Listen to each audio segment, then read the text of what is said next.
সপ্তম শ্রেণীর বাংলা বই 2026 সালের তোমাদের এই বইয়ের প্রথম গল্পের নাম হলো কাবুলিওয়ালা। লিখেছে রবীন্দ্রনাথ ঠাকুর। বইয়ের মাঝে এমনই একটি ছবি আছে সাদা কালো, সেটি রঙিন হিসেবে দিয়েছি।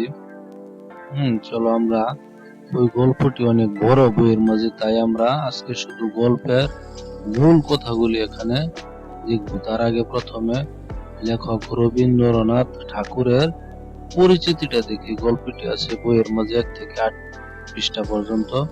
চলো আমরা প্রথমে লেখক পরিচিতি সম্পর্কে জানি। বলছে যে রবীন্দ্রনাথ ঠাকুর এশিয়াদের মধ্যে প্রথম নোবেল পুরস্কার প্রাপ্ত কবি, অর্থাৎ এশিয়ার মধ্যে তিনি প্রথম নোবেল পুরস্কার পেয়েছিলেন। তিনি বাংলা ভাষা ও সাহিত্যকে বিশ্ব দরবারে মর্যাদার আসনে প্রতিষ্ঠিত করেন। তিনি 1861 সালের 7ই মে কলকাতায় জন্মগ্রহণ করেন এবং 1941 সালের 7ই আগস্ট মৃত্যুবরণ করেন। কবিতা, গল্প, উপন্যাস, নাটক, সঙ্গীত সহ সাহিত্যের সব শাখায় তার অসামান্য অবদান রয়েছে।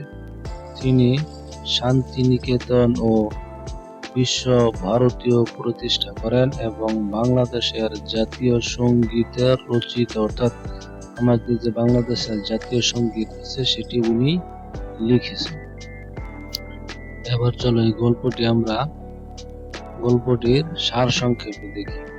রবীন্দ্রনাথ ঠাকুরের লেখা কাবুলিওয়ালা গল্পে ছোট মেয়ে মিনি ও আফগান ফল বিক্রেতা রহমতের হৃদয়স্পর্শী সম্পর্কে তুলে ধরা হয়েছে। 5 বছরের চঞ্চল মিনি সহজ সরল মনে রহমতের সঙ্গে বন্ধুত্ব গড়ে তোলেন।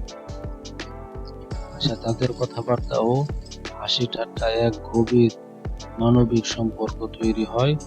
পরে এক ঝগড়ায় ছুরিকাঘাতের অপরাধে রহমত কারাগারে যায় এবং বহু বছর পর মুক্তি পায়, অর্থাৎ তাদের সাথে সম্পর্ক গড়ে ওঠে, কিন্তু এক সময় কারাগারে চলে যায়।